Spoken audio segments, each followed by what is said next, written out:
And welcome to Black Coffee Conversation. We are here once a month here. Bridges Live presents Black Coffee Conversation with real men talking about real issues that affect their lives. I'd like to welcome everybody, Dr. David Woody and Charlemagne and Russ Webb. Thank you, everyone, for joining me in Black Coffee Conversation. We know our brothers are always busy doing things. We heard Russ is out of country. So let's catch up to date. I know that down in where Woodsy is, there's issues going on. I do want to bring that up because, well, I know that I'm drawing a blank, Woodsy. What's going on down there in your area? Uh, Short and sweet, we had a situation in the schools where a teacher in the fifth grade class pretty much did George Floyd reenactment. Now, how full of a reenactment um, is unclear, but there was no touching, there was no knees, there was nothing like that. Um, and so when the school did the investigation, they found that something did happen. So that's that's where we're at right now. So basically, they brought me in to um, have another voice that they don't understand.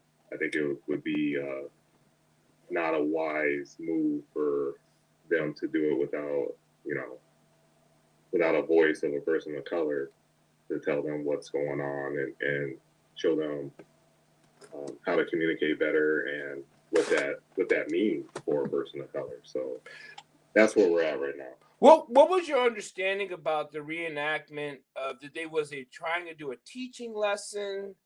Was this like it wasn't a spoof like some type of fraternity spoof. It was just something. What do you think, as far as what you know, until you have the conversation? I know you don't want to speculate and push things out there, but what do you did you hear anything what you they thought it was and they just got misinterpreted? No, I don't fully understand what's going on or what happened at that time. So here's the thing. So with me, um, I don't want to like that. Aside from the job that I kind of took on with the school, so what I see me as is more like a conduit of progress. So right now at this point, we have entities that are willing to listen um, on what those next steps are, b listen to perspectives and things, different perspectives and things like that. It's real hard when you live in a homogenous society like I do, like I do, or like Chad does. It's really hard, but they don't know what it's like to be a person of color, and I don't know what it's like to be a Caucasian. So what we have to do right now going forward is education. That was the big thing that I wanted to get across to most people because I'm black, I'm a city councilman, I work in the entity which where this happened. So usually when something comes up like this, they want communication. The next steps are communication and education, and that's pretty much where I come in. So the investigation and all that's for the school. That's for them. Where I come in, communication, development, education. Go ahead, Wes. No, I mean, I was just like, okay. I mean, but when they were doing the reenactment, was it involving another student of color, or was it just? See that part, I don't know. I don't know. I don't know what the investigation. I just know what we had a press conference and I was there, and so from the statement, it was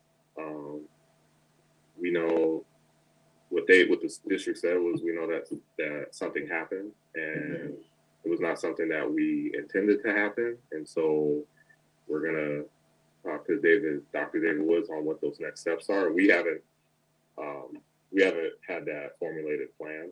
That's that's still in the process. But Well, I guess the question is was there a teacher there? Let's go with that. Okay, so there was a teacher there. It wasn't like these kids are just no, okay. no, there was a teacher there. There was a fifth grade teacher there. And So what has the teacher said? The teacher must have said something. what do you mean, like post? No, not post. Like, hey, did the teacher actually come up to you and say, "I know we haven't had this conversation, but I didn't mean it to be like that"? And I mean, No, because the teacher's on administrative leave. okay. So that I mean, it's crazy because I don't have inside information.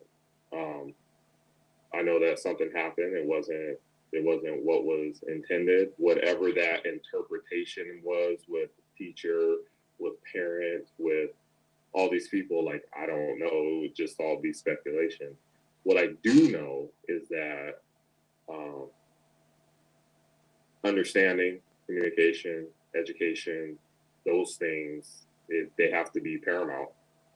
Because what we don't want teachers afraid to teach, right? right.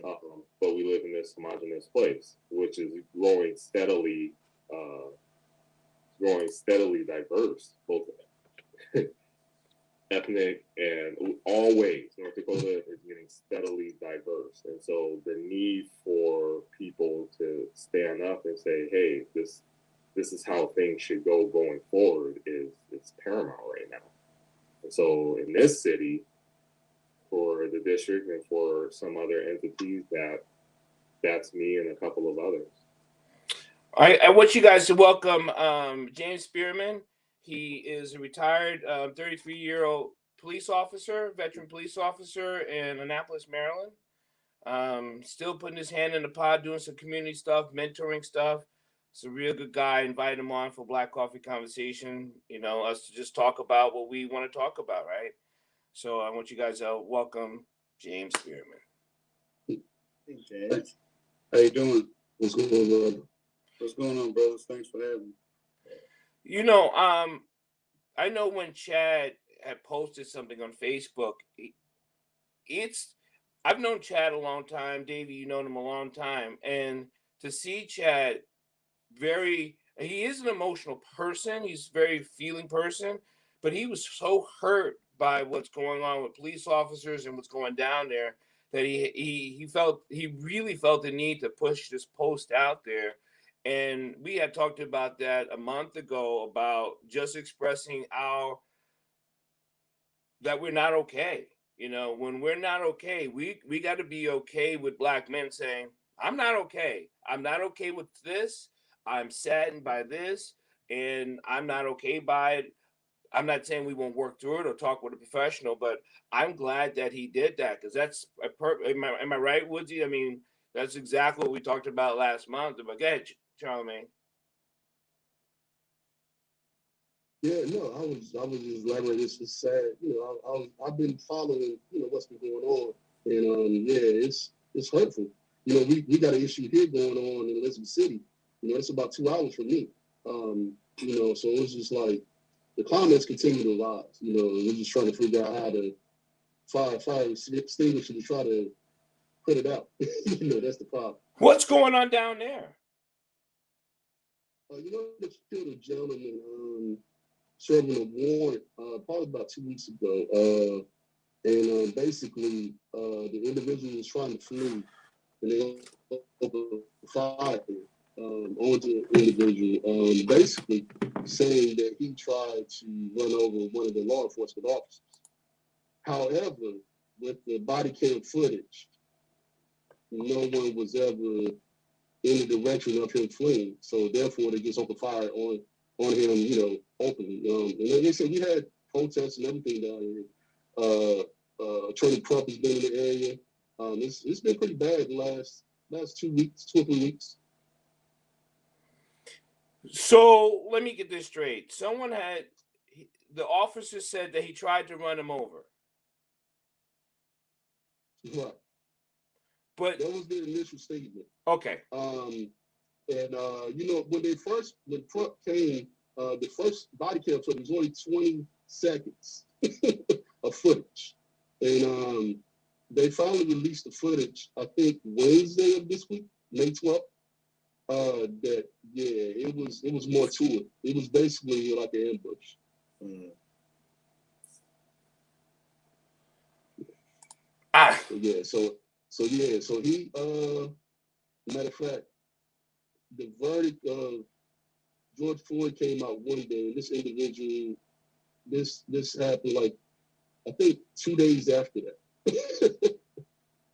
So, so the people that's been down there, how are they feeling? What is the feelings like? Phillies is just, you know, what happened to protect and serve? It's like what happened to the judicial system to allow us to have our day in court. You know, now it's more or less like street justice. It's almost becoming that, and people just frustrated. You know, it's like, you know, another unknown gentleman. You know, he's gone because you know the first thing he had weapons in the car. He was a drug dealer. He was a drug offense. They were serving a warrant on. You know, needless to say, it's neither here nor there. You know what he wasn't a violent person, from what I understand. It was just a drug activity, and like I said, the crime is high. You know, especially with the law enforcement, because the Elizabeth City, the demographics, I want to say the population is maybe 5,000, if that. It's small area, and it's HBCU there, Elizabeth City State College, and so that's the bulk of the community is Menard, and the law enforcement is, on the other hand, is not the same. You know, it's the majority Caucasian. So therefore, you know, that instance, and like I said, it's a town in Boyce, Virginia. You know, it's not a whole lot going on there, but yeah, that was just the climate's really high right there. Yeah, James, I know what do you got to think on that? I know it's we can't talk about the specifics, but what are your thoughts on that, James? I'm not familiar with the case or the specific incident, but what I would like to say in general is my frustration is that I don't understand when as Black America and we as Black males start to take control of our own communities, take control of our own towns. If you recall in Ferguson, when Mike Brown was killed, they discovered that Ferguson was 80% Black, and the police department was 90% white.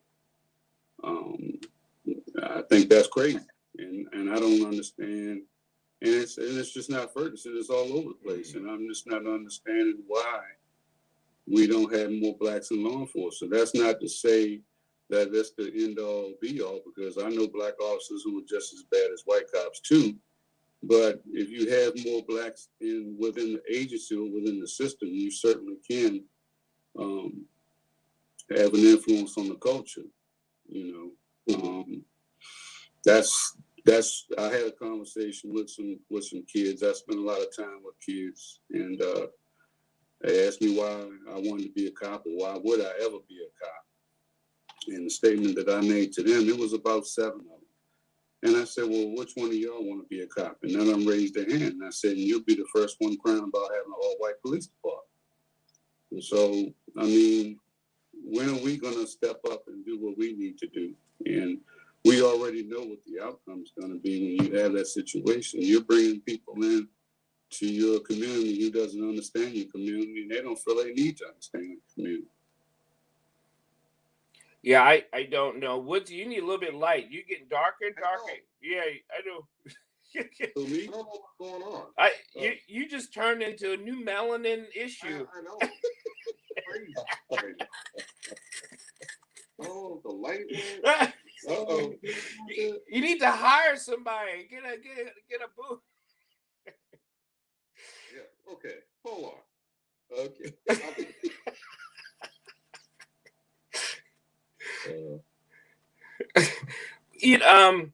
When we talk about, and I want to get into so many things I really want to talk about, because for a month, it seems like from the last month to this month, We have Israel Palestine, right? The PLO. There's been and we have midterm elections are coming up. There are things we're moving, and I don't know if we as people are moving fast enough. That's my concern as Black men. Are we moving fast enough to be better at making a difference? No, no. Well, Not only are we not moving fast enough, we're not even in the right areas to make a real improvement. Because until we get a handle on teenage pregnancy, until we get a handle on abortions, until we get a handle on health care and nutrition and all of those things that are important to our community and it's important to human beings, any other change that we make is all for naught. I mean, quality education, all of those things. A Black man should not feel unsafe in a Black neighborhood. I mean, that's ridiculous. You know, we have to learn how to respect each other and treat each other right. And you know, what good was it to have a Black president when we're still dominating the prison population and we're still dominating the school dropout rate? You know, our young girls are having, not only they having multiple kids at teenage years, they're having multiple kids by multiple boys. And then on the back end, the girls will sit there and say, well, I want him to be a man. Well, I mean, that's not what he was looking for when he slept with you. Right. He was probably just more looking for comfort. Mm-hmm. You know, a release. Yes. Not a relief, but a release. Yes. And I think there's thank you. There you go, Woods. And I'm better.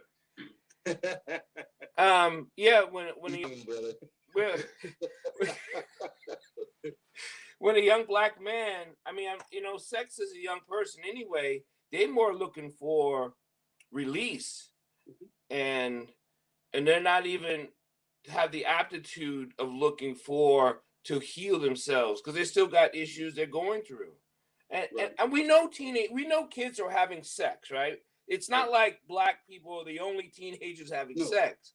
Not at all.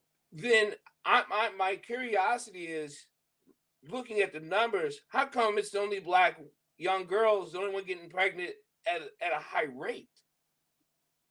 That's confusing. It's because it's a generational thing. There's not enough wisdom in the household. I know here in some of the neighborhoods that we have, the majority of the head of households are females, and they're getting younger and younger. They ain't no more big mom, you know. And I got a niece who's 43 years old. She got 23 grandchildren.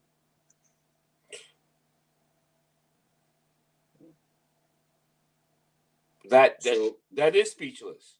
I mean, the numbers speak for themselves. I know a young girl who's 19, and she got 3 kids by 3 different dudes.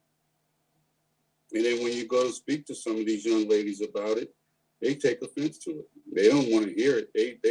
I was called a misogynist and whatever other term. I was talking to one young lady who was having lunch and everything, very beautiful girl, and we got into the similar conversation. And I told her that we have to start having a more responsible conversation towards sex and this, that, and the other. And I said that young ladies have to be taught to be more responsible with their bodies and not to be so quick to have abortions. And that's when she went into I have a right to do what I want with my body. And that's fine. You do. You absolutely do. And you're going to pay the price in the end. I don't even know if that's a real argument. I have the responsibility with my own body. I mean, I know the statement, but I'm not sure if it's an answer to to me, it's not. You're not answering what I asked you. You know what I mean? Correct. I asked you a question and you're giving me this. Yes. There's no correlation to your response. No. So the only way I shut her up was when I told her that over time, the long-term effects of having multiple abortions goes against the female, and then she's the, while I have no studies and no information above that, and that's to substantiate that. I said, oh, you don't? I said, how about Black women are leading patients for hysterectomies? And that shut her up completely. But again, to what you just said, there was no substantive response at that point. It just completely shut her up, and that's not what I was trying to do. I was trying to have a conversation. Yes, just try to give her something to think about. That's all.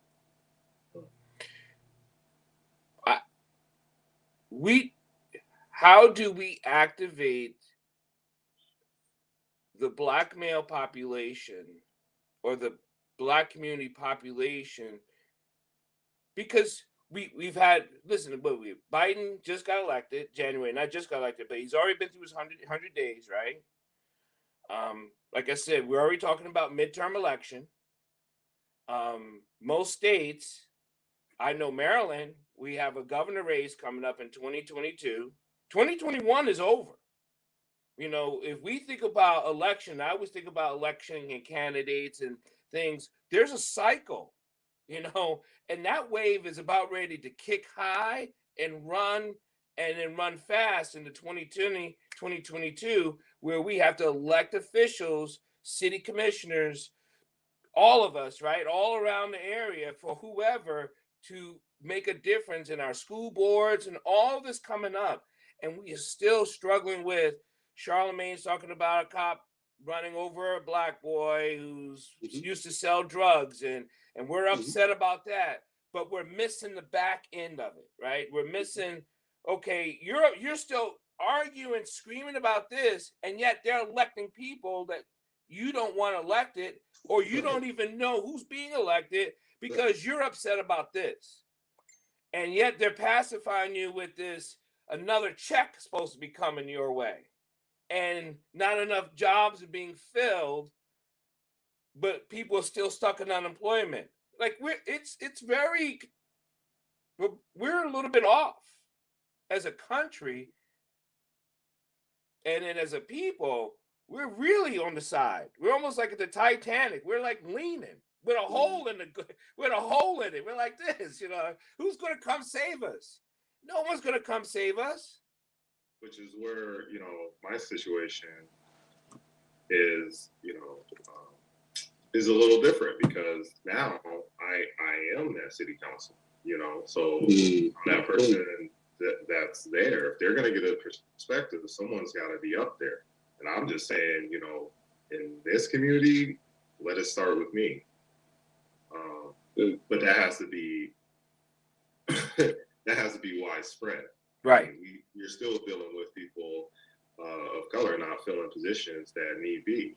So in my community, I'm the only Black male I'm the only Black person that is a teacher.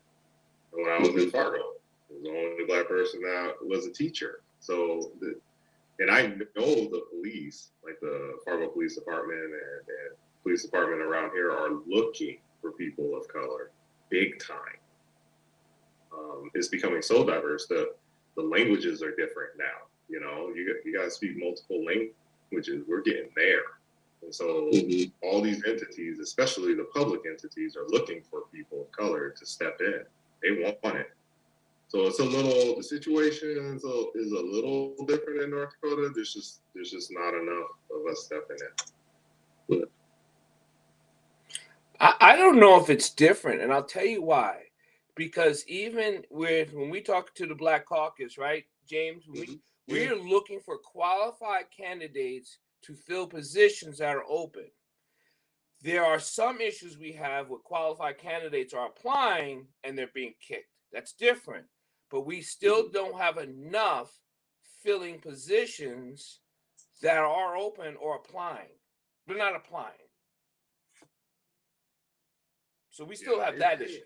Yeah.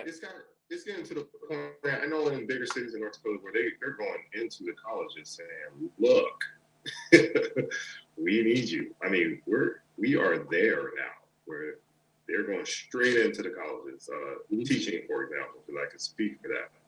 Straight to the colleges. police, that they're going straight to the academies. Like, hey, come back here. But here's the thing, and I always stress this. So I came here to play football, right? To play football and to throw track and field. Mm-hmm. But I always came with the intent of going back home and changing my own community. So that, I think that's the part, at least in North Dakota, Minnesota, I think that's the part that's being missed, is that when people come here, especially of color, they want to go back and change their community. I wanted to go back and be superintendent of schools, big time. Now, a lot of time, they'll go back, like me. I went back, found out, well, there's a little more politics than what I thought when I was younger. I don't know if I want to raise my family in this community, and then I still come back, right? Okay, so we don't have enough of those. And what I stress to a lot of people, especially Black males in school, is look, when you cross over the border to North Dakota, a lot of those statistics, they go out the window. They do. They go out the window. I mean, there are people writing checks for you to go to college. And there are people who are coming to the colleges saying, hey, stay, please stay. That's the only reason why I think it's different, because, they're begging people to come here. Now, the other side of that is there's not a full understanding that the minority, the Black, is not monolithic. So you're inviting a full society here. It's going to enrich your society, but not every person is a David Woods. You know what I mean? You're gonna have, and even David Woods is different depending on when and where you see him. Like, I might be counselor David Woods one spot, might be Dr. David Woods in another spot, and I might be wearing J's and talking crap to you on the court in a different spot. And it's real difficult for them to see all of that sometimes. And I think exposure, communication, and all that is key. Yeah, I like what you said about exposure, because on the 19th of June, my boys group, we're taking our kids to Puerto Rico for a week to give them some exposure to a whole nother culture and a whole nother territory, and be on an island and see the different types of foods and the different types of people and history and the rainforest and all of that stuff. So many of our kids are missing out on that experience. And that's why college and military are so important, because they get a chance to. One of the kids that I mentor, he's already been there. He's a junior in college. He's been to Ecuador. He's been to Italy. He's been to France, Spain, Germany, Canada, and a couple of other places that I can't think of off the top of my head. So, so those are the things that we need. We need to enrich our children as much as we can. And so, Dr. Dwight, I like playing devil's advocate. So, I've said my son, he went to England with the group when he was like 12. My kid's well versed traveling. Now, flip side of that, like Dr. Wood said, he went there to play football. I'm not saying that they kind of sucked you in to stay, per se, in a sense. You know what I mean? I'm just using that loosely. Now, it's a lot of us, we expose our people to other things, but like you said, it's like once you expose them to it, they leave. You know, like it's better life. It's a vacant lot. You know what I'm saying? So then it's nothing to fill that vacant lot. So with the exposure, should we expose them to? We expose them to good sometimes that we forget. Okay, it's bad things out there as well. So we expose them to the bad as well to show them, say, hey, where you living at is not so bad compared to. You know what I mean? Because, but that same son of mine, he went to the Dominican Republic after the hurricane, and he came with a whole mentality that was totally different. That's right. About just simple things as water. You know what I mean? So with that exposure thing, do we, when we visit those places and show our kids those different things, should we show them the bad as well? Yes. Because in an aspect of it, we always want to show them, hey, people living like this, but we never show them the people that's across the tracks. That's right. That not in the tourist area. We always show them the good things. Well, So you know, When we talk about we create these vacant lots though in our communities because we're leaving and we're exposed to things, but we don't come back and plant seeds in those lots. that, and that's the other side. So, like, let me unpack that real quick. So when you speak of exposure, when I speak of exposure, sorry, when I speak of exposure, it is good and bad. Like you're gonna, it is good and bad. It was not. It was a very slow process to be acclimated, to be assimilated to this where I'm at right now. It was a very slow process, which also involved the possibility of me leaving after my first year. Went through a lot of things my first year. Culture shock, basically, big time culture shock. But you know, when I went back, and then I found out that things were there was more to the story than what I knew. And then when I left, it wasn't like turn my back. You know what I mean? And I think sometimes with successful Black males, especially, a lot of times we're quick to say like you turned your back, you didn't reach your hand down. When in fact, I am. Like if you look at how I represent my neighborhood, it's there. Right. You know, it's there. Like I have a shirt that says just the kid from Mountain View and all that other stuff, because that's my neighborhood. That's where I grew up.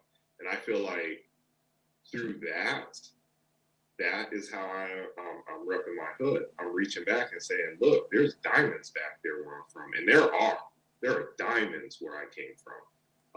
Lots of pressure and made a lot of diamonds. But sometimes I just want to say, like, you got to look at what reaching back means. Yeah, and I very just subjective. Right, that's the thing. Yeah, you know what I mean. So right, yeah, that's what I said. You know, sometimes reaching back, it's like, should we relieve ourselves of all our things we work hard to receive to get back and reach back? You know what I'm saying? It's like, so what you know, you're stuck in that middle. Like I purchased a house in November.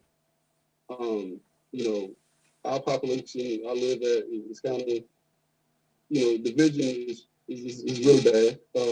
So I was upset I couldn't spend the money for my home in a predominantly Black area and feel I could come home and be, you know, go travel, and I come back and, you know, I'd be like coming to America, people selling my things. You know? You got people walking out of your house like, oh, what are you doing?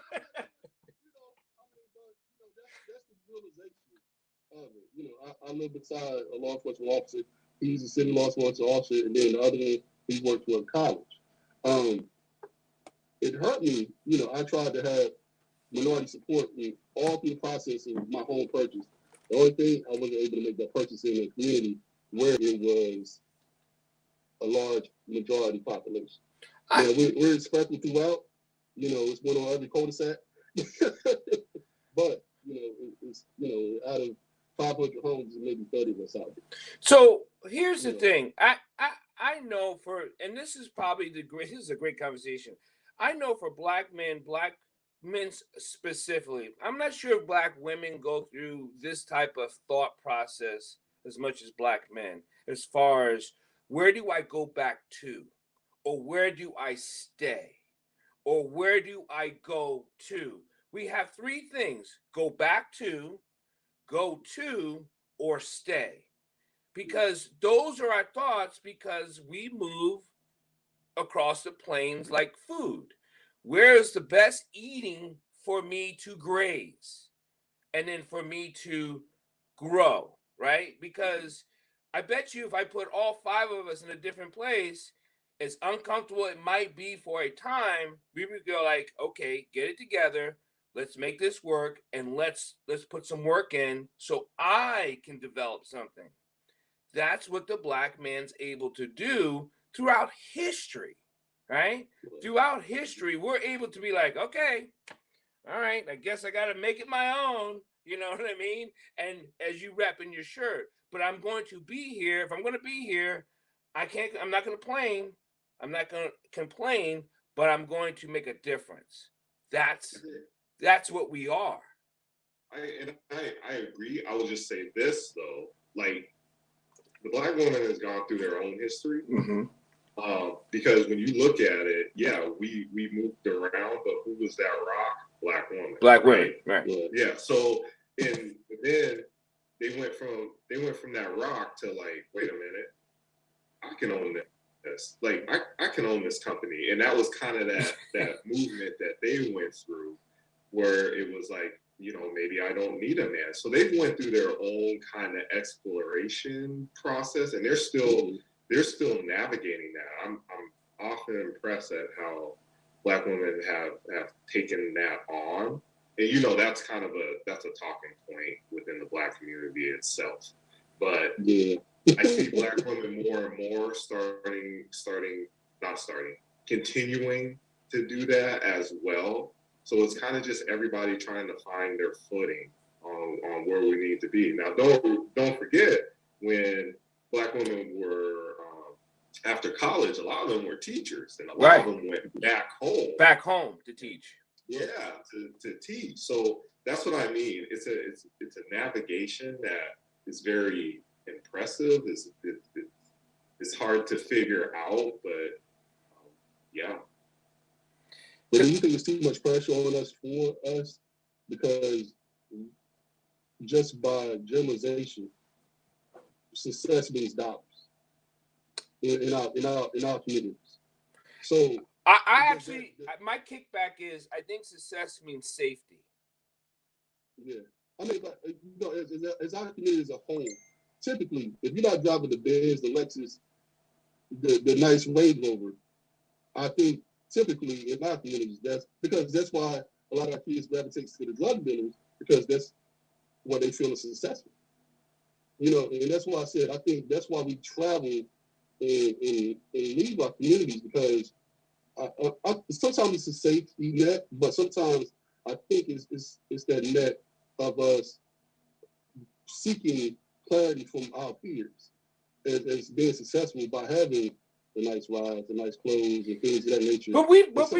But we've seen people who live in housing projects who get out and get in a Cadillac, and you're like, bro, what are you doing? Wow. Like it's an economic issue. This is the 40, 50-year-old us talking.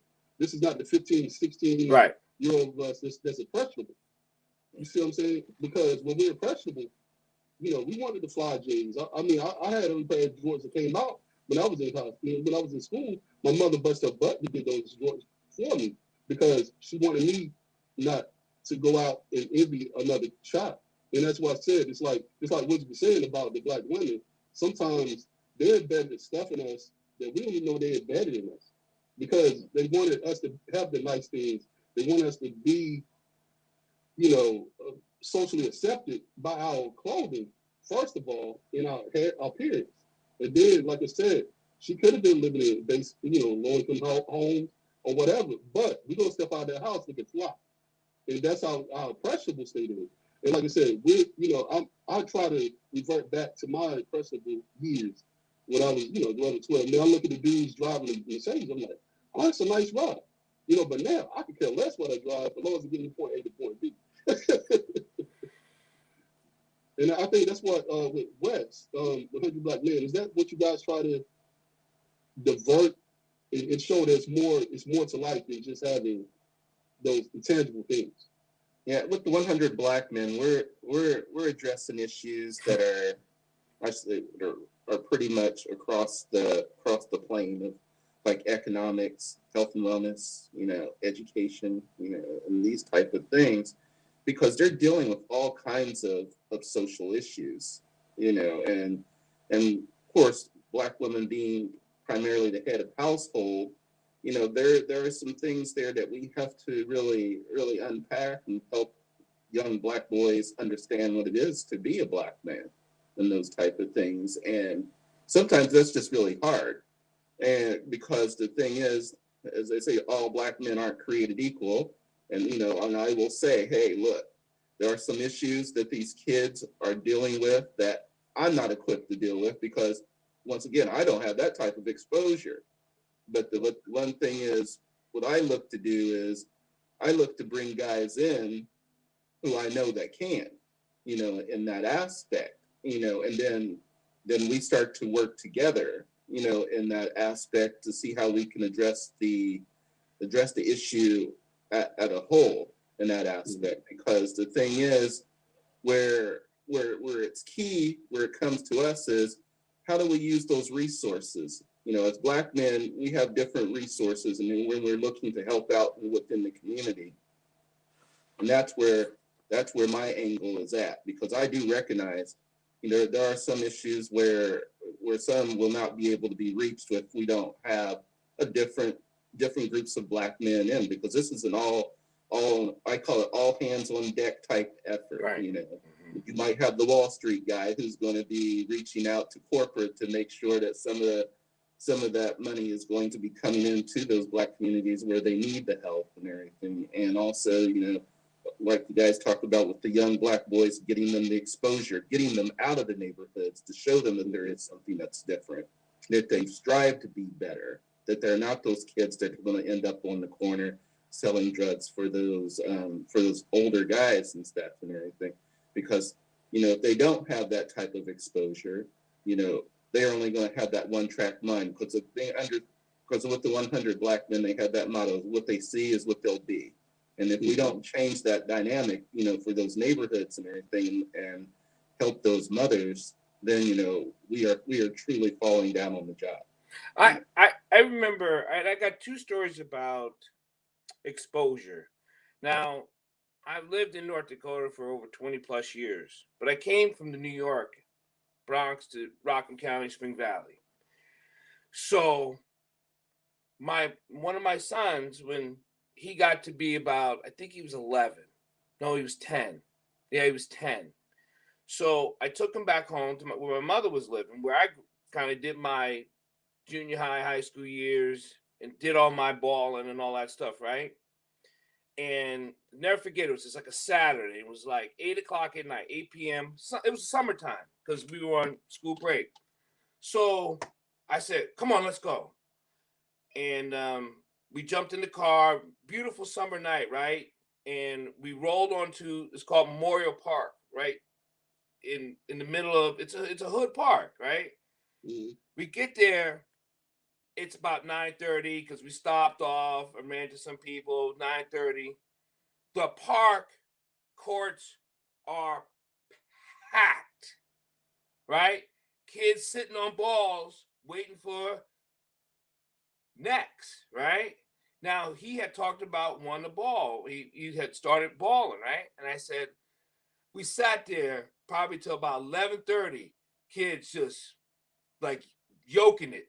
Voila, right? And I said, how old do you think that kid is? He's like, I bet he's like 30 or 20. I'm like, no. I said, go ask him. Go over there. He goes, he looked at me because there was nothing but, because he's coming from North Dakota, come from Fargo, North Dakota, playing in, and he goes, I said, go ahead and ask him. He looked at me like, I don't know this, I said, go ahead and ask him. He's like, excuse me. He's like, what do you want, little man? What do you want, little man? He goes, how old are you? He goes, 16. And he come back, right? And I said, what did he say? He said, he's 16. He's big. I said, this is all these kids got. They're out here trying to do their game because from here is maybe something else, right?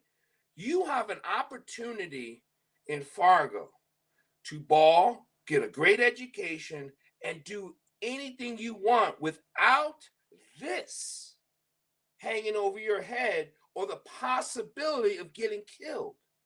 Now, I'm not saying where you live, because I used to laugh at when they used to call fouls at his games. And I'm like, that's a punk foul, right? Where I come from, that ain't no damn foul. You better roll up on somebody, right? You better put somebody in there. I grew up at like Rucker Park, where we used to go play ball down there, and you'd be like, you yoke someone down, you'd be like, yo, this is it, and bounce, right? But here you can't do that in North Dakota. It is like, what? You're like, what? So there's a whole different game. But what I want you to get is that kid, you're going to meet him at another level at some time. It may not be high school because he's over there, but it might be in college. Mm-hmm. And if you want to go to that next level, you will meet that guy that came from that place who has that attitude that's trying to eat, and that's why when they do all this, they're getting paid to eat. This is bank money. That's what all this is. When they be like this, that's money. I'm eating. You just paid a bill. I ran you over and you just paid a bill.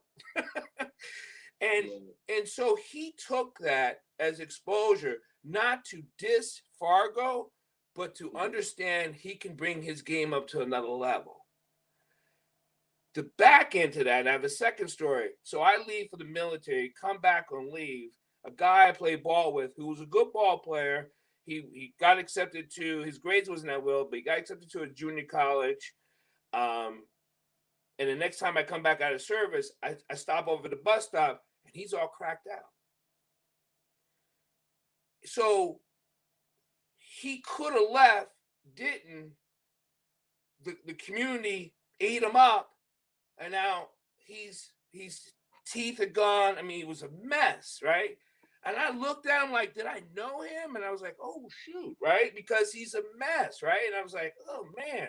And then I ran to somebody. I said, did you know, blah, blah, blah? Oh, yeah, he's been that way for a couple of years now. So I don't know how to feel about leaving, not coming back, staying. It doesn't give me conflict, but it hurts me to know that who's ever in whatever community doesn't do better to make a difference. That was what bothers me.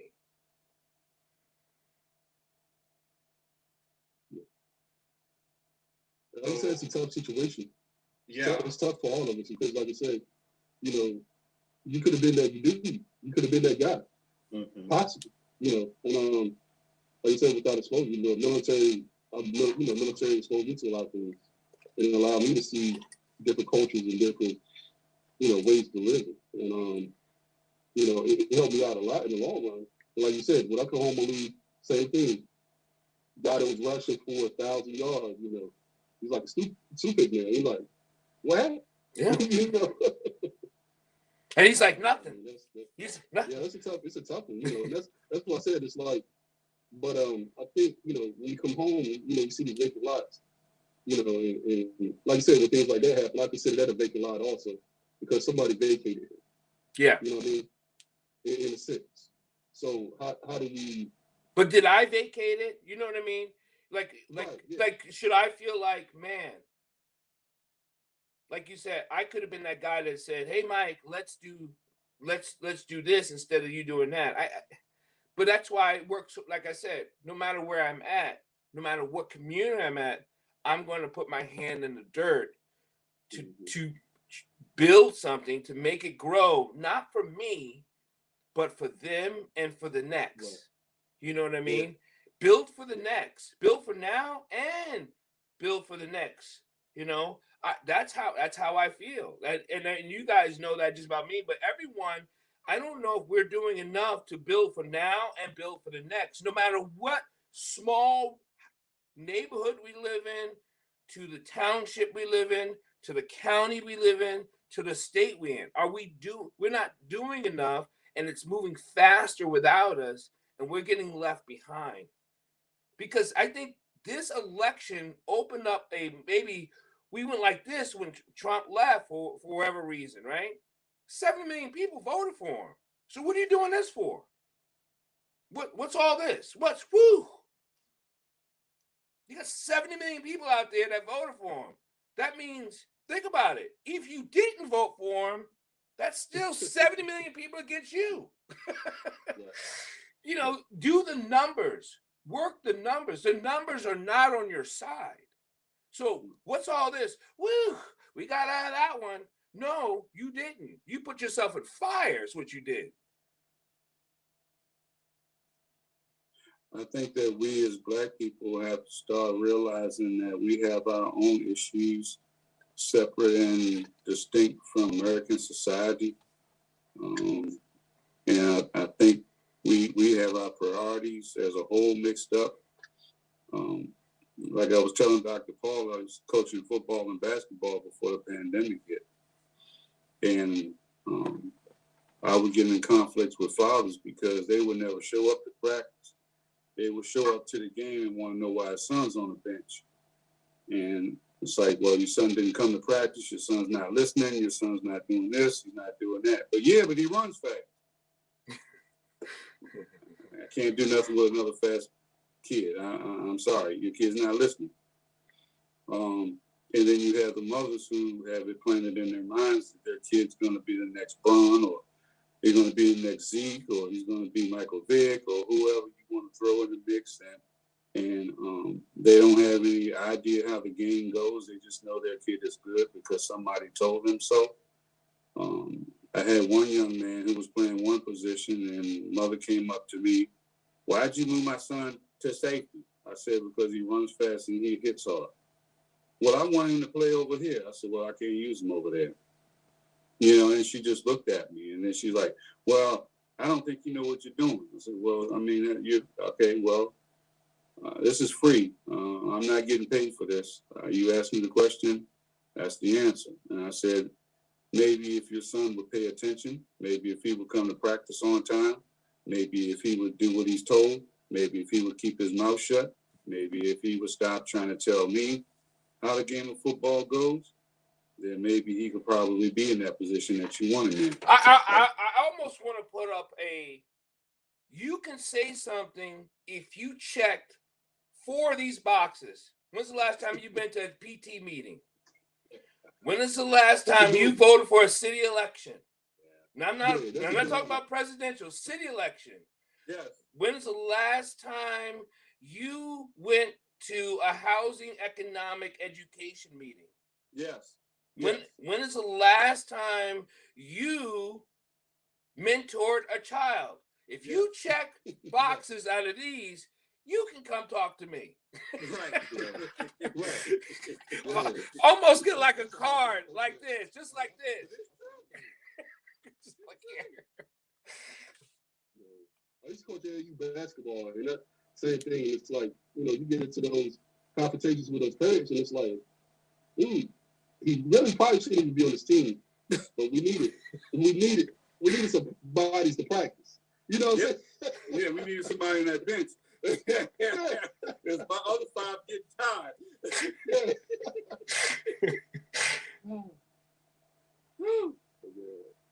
It's tough, man. Is that offensive if we came out with a card like that? I mean, as comical it is it offensive? Because I'm actually seriously thinking about it right now. I don't. Huh? I don't consider it to be. You don't think so? I don't think it's offensive and everything. Once again, it comes back to exposure. You're just trying to live day to day. A lot of people are just distracted. That is not something that is on their radar sometimes. Right. Going to the PTA meetings or voting or whatever, especially when they're struggling. Those type of things is not something that, that's high on their priority list. But I would think it would be good as a reminder, when you're talking about making real community change and wanting to make certain things happen, it's a good reminder, because the thing is, they have to make that correlation of what's happening here in your community has a direct impact upon their kids. And sometimes they're not. They're just trying to make sure that they got that paycheck, coming in. Okay, let me ask you, and I understand this, because if I had to think about my mom, who worked, she was a single mom, worked 18 hours a day. She probably didn't show up. There's no way she was going to a PTA meeting. And then my mom did care about education, but she wasn't, because she, between work and rest and travel to the city, she wasn't going. So here's my question: in this day and age, you can't make it. Would you reach out to someone so they could come explain it to you what did happen? Would you do that? Mm-hmm. I understand you may not make it, but that doesn't mean you don't care and you don't want to know. So I don't want to throw you out. Yeah, it should be like we was growing up. You know, it was like a village. I stayed with my aunt one night. I stayed with my cousin one night. I stayed with my godmama one night. You know what I'm saying? So it should be a village. Like I said, if one can't make it, have a representative there to do it. And like I said, we don't have that connection a lot of times now, because it's like I can walk down the street and I try to redirect little Johnny. I say try to change his direction, and his mom, she's upset with me because I said something to little Johnny. Yep. She's not upset with little Johnny being out of control in the street. She's upset with me for trying to redirect and keep him from being in the system and doing something that is going to further jeopardize his balling career or his football or whatever. But she's mad at me because that's my child. I know what my child doing. No, you don't know what your child is doing. And like I said, we got to get that village mentality back in our communities. Well, you know, that's why Black churches are so powerful overall. You see a lot of the clergy when they're leading those type of community issues and stuff and keeping those mothers informed. But you know, that's still a pretty heavy lift though for any to be doing. You know, it's one of those things where, like, what I'm hearing is accountability. Yeah. Even when we're talking about carrying that card around, right now we have a problem with being checked. Yes. And in the past, people check you. Like you said, community's a village, right? So if I walk down and I steal 25-cent candy, I'm walking down the street, Miss Johnson's gonna check me. Johnson's gonna check me, and I better respect her. And my mom and dad are like, yo, that's Miss Johnson. Like, you trying to say she's lying? She ain't lying. And then if I was disrespectful there, then they would check me. And, you know, there was a time where we checked each other and we checked on each other. And I think that accountability piece is like, whoa, don't you dare tell me how to raise my child. That's my child. Like I do this for my child without any consideration of what the village is actually trying to do for your child. So I feel like the accountability piece is weak. What if we asked them? What if we asked them and says, if I'm not trying to tell you for your child, but if your child gets shot, would you want me there at your protest? Yeah, I mean, yeah, you try to cause a riot. You try to cause a fight right now. No, I mean that's realistically what it comes down to is, you know, it's these choices. Like, which one is your child going to choose? And I feel like I can't speak for North Dakota. I feel like in North Dakota, a lot of minorities, a lot of Black children are having to make that choice. Mm-hmm. Do they go when they feel that they are successful? Do they feel that they are losing a piece of themselves due to that success? And I fight over that all the time. Am I the same? Like, I'm just gonna say it like it is. Am I still the same hood brother? Right. Can I walk down my neighborhood and everyone still give me that? No. And so when people see me, they're like, yo, that's Brian Gumbel over there. So, you know, right. That's what they used to say, that's Brian Gumbel over there. Nah, you ain't trying to tell me nothing. So I actually have to like code switch in order to talk to people. And in order to get that accountability piece into some people, you have to code switch. But it's multifaceted. There's a lot of layers there. But I know, you know, just like I said, when I look at those things, when I look at children, I see choices. That's my way of reaching back. But trying to then go to that next level and maybe tell mom and dad, like, yo, check your son. This is what I see. This is what's going to happen. And them internalizing that and accepting that and saying, hey, that's a weakness. I need help with that. Can you help me? Absolutely. That's not where we're at right now. Yeah. I think the dynamic that we have to face and we have to try to wrestle with is the fact that the average mom is now 16 years old. You know, so if that child is 10, mom is 26, and now you're trying to explain to this 26-year-old why you're checking her 10-year-old son. And so at the same time, she might be 26 years on this earth, but her mentality and mindset is not 26. It's probably still around 18 or 20 because she's spending so much of her formative years as an adult. Yeah, raising a child. Yeah. Yeah. And that's where the communication breaks down, and you have to try to figure out how to communicate that information to the person. I've had young women just bombard me with questions because their fathers are not in their lives. Yeah. And by me having 3 daughters and used to being able to communicate with girls, I mean, they wear me out. It's like, oh my God, I need a drink. Oh Lord. And things that you think that they should know, they just don't. They just don't. And my pastor buddy, I said, well, who's gonna tell him, Jimmy? Daddy, no. Well, why did you expect her to know that? Who told her? I'm like, yeah, I guess you got a point there. Yeah, I have 2 daughters, and I have I drink wine right now. Oh, I didn't even like wine. I don't even like it. I was like, oh, what you talking about? What happened in school today? All right, let me just pop this.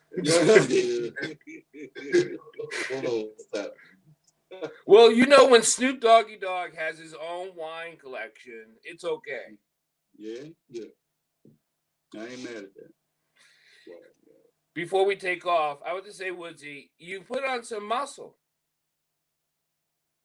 I usually wear sweatshirts and stuff. I got 2 daughters, and they're young, and I know what my oldest daughter, she's in that time where boys are starting to look, and I gotta like roll it up.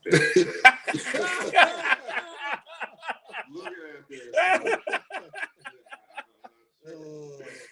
As my wife says, this for show. I ain't lifting nothing. This for show. What do you say? I can bring out 2 guns. This one or the one you don't see? I didn't even have time for all that work and shift work. I had 2 rock wobblers. Told one boy, I said, you want to date my daughter? He said, yes, sir. I said, walk the night train around the block. And I'll come on back. I'll pay for the date. Bring my dog back.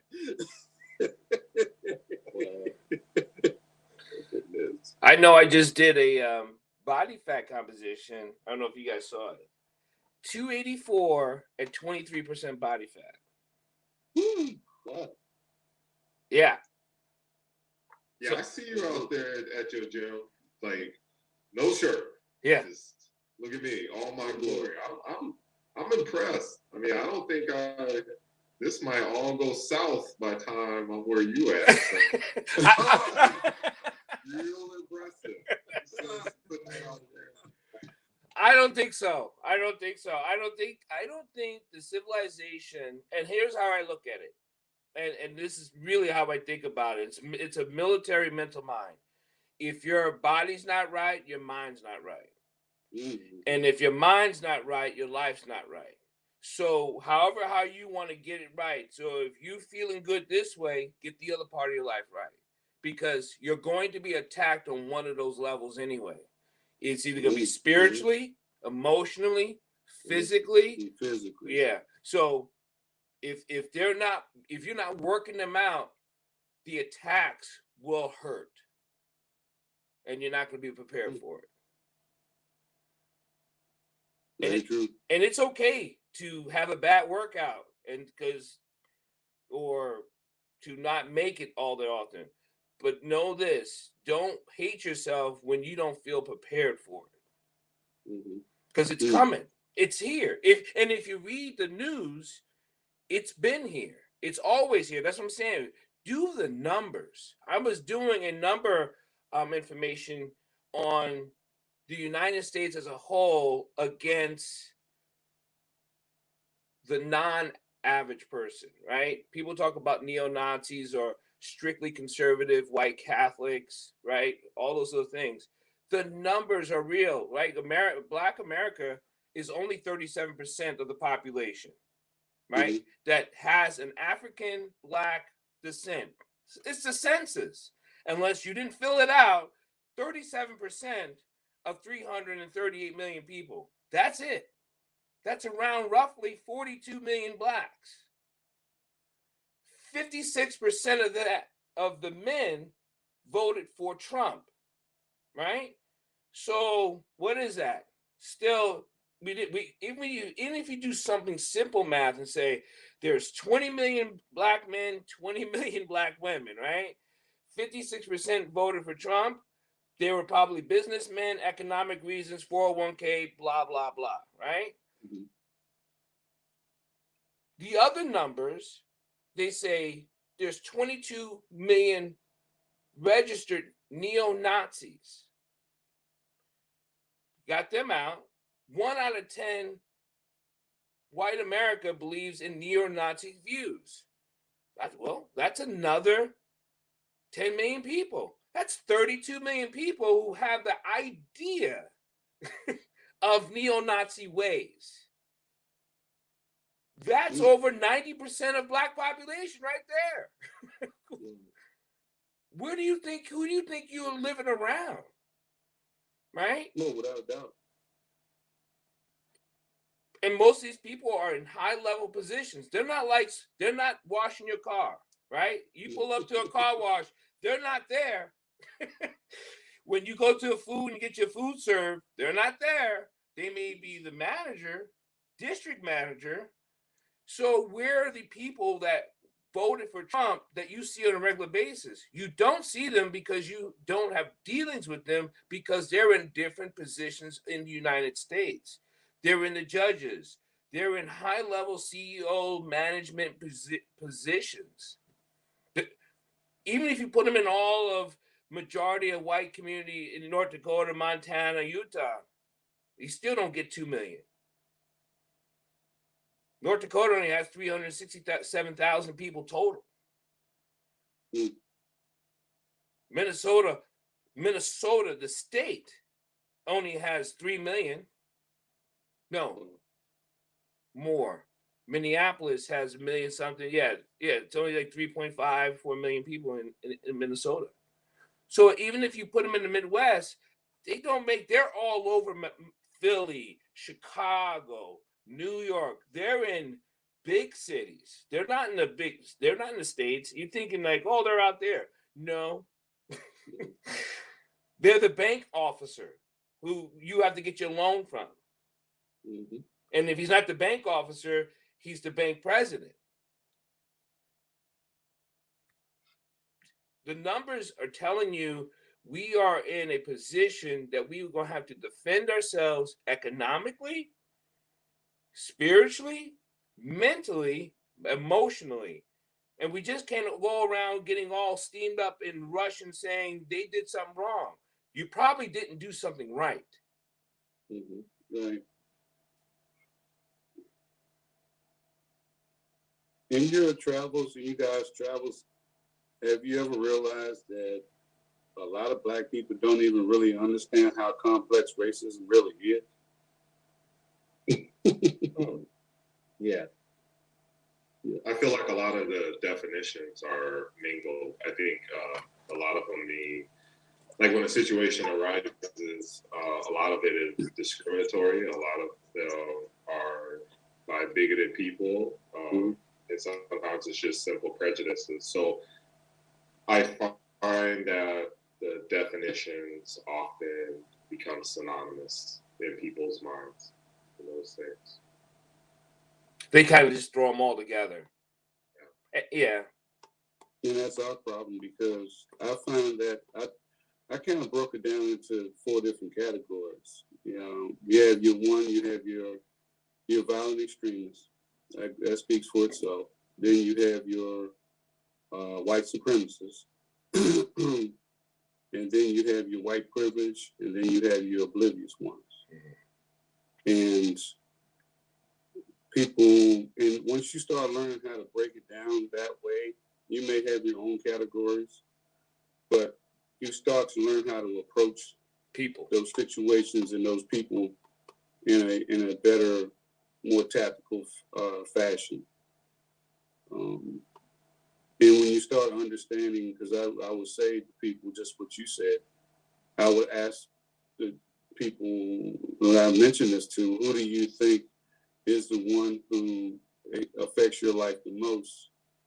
And they would say the violent extremists. I'll say, well, no, that's the anomaly. That's the, you know, those are the ones that That's come what up. you see. Yes. It's that white supremacist, the one who's behind the scenes. Because the white supremacist is the one who influences the violent extremists anyway. And that person is the one who's going to actively keep you from getting that bank loan, keep you from getting that promotion, keep you from getting that job, keep you from getting all the things that affect your everyday quality of life. Those are those ones that you have to watch out for, and they're behind the scenes and they're part of the system. Mm-hmm. You know, Go ahead. yeah, you don't know how many times I hear people when I talk to people, they say, I work for my boss. He's looking for somebody, and there's all these applicants on his desk, but he has never looked at them because the person that works for them knows that if he hasn't looked at those files, but he already has someone in mind. You know what I mean? It's Sure. like, but you have all these people who, whoever they are, applicants on their desk, and they're like, oh yeah, I already have someone in mind, and make sure we send him the paperwork through HR. Those things happen more often than we can ever know. Absolutely. Absolutely. And I'm not even sure that's what you say a white supremacist. That is a person who has white privilege who doesn't even think that he's doing something wrong. You know what I mean? That's the privilege I'm talking about. You're so oblivious to thinking that this is not fair that you're doing it. You know what I mean? Yeah, absolutely. That's why they're in a separate category, because the you know the other ones, the other two, the top two, you know they're absolutely doing it. Yeah. Because they're doing it because of their cause. They actually have a cause. Yeah, they have a purpose, right? Yeah, but the bottom two, they're just going through life being white in their white world, in their white country, in their white neighborhood, doing what white people do. And there's really nothing wrong with that, you know, from their standpoint. But you can't treat them the same way as you would a white supremacist, because the message is. I'll give you a perfect example. This is one of my favorite stories. My wife has a real good friend. And she's white. She's Italian. She's down in Arizona now. One of my daughters became a model, and my wife's friend Bernadette spent thousands and thousands and thousands of dollars on my daughter's schooling, transportation, makeup, walking lessons, talking lessons, all of those things that models do. And I filed a lawsuit. I was part of a lawsuit against the police department I worked for, and it was in the paper. And she said to me, Jimmy, she said, did you ever stop to think that maybe the police department is it's not their fault, they're having a hard time finding qualified blacks? So I said, well, yeah, you know, you're absolutely right. They would have a tough time trying to find them. And she said, so what's the issue? I said, because they never go to Howard. They never go to Morgan. They never go to UMBC. They never go to Towson. They never go to UDC. They never go to Coppin, but they go to Salisbury. She's like, I never thought about it like that. They don't go to Maryland Eastern Shore. They pass 2 or 3 black colleges and they go to the white ones. So you're right. They're going to have a tough time. She said, oh my God, I'm so sorry.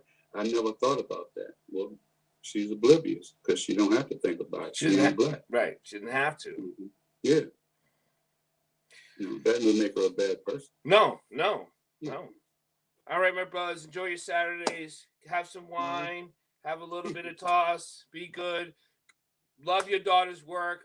Congratulations, she broke the record, or did she break the state record? Who's that? Your daughter. She was throwing. Yeah, she's an 8th grader. She's throwing. She made the state championships, and she broke her middle school record. She's doing big things. You know, Was she throwing javelin? She's throwing the shot put, and she did all that in the shot put. And she's inching her way towards the discus, but we got 2 more meets before state, so we'll see. We'll see what happens. You know me. I'm all on the outside. You know, you're like, that's very good job, and inside you're just like putting it on Facebook, and you know, so That's it. I'm having a good time. I tell you, like I told him one when I know she's such a 8th grader playing varsity basketball, James. Wow. Wait a minute, scoring title. Wow. Right. She's dropping 20 on them. Wow. Right. That's nice. That is it. That is nice. That's what's up. That's what's up, right? Yeah. I saw the score. She had dropped 40 one night, right? It was just 20. It was just 20, but she had a few. She had a few assists. She had like 8 rebounds, and So I texted him. I said, "You need an agent because they're coming." I said, "They're coming." he did text me and say that. Connecticut's probably already going, "We got a girl." Maryland Come College with it. Park. Come with your check. Yep, Come with it. bro. Maryland College Park. Lady Yukon. Lady Yukon, they're coming. Yeah. All right, brothers. Have a good night. Be safe, please. Be safe. Thank you. Love you. Appreciate See you. you guys. Take care.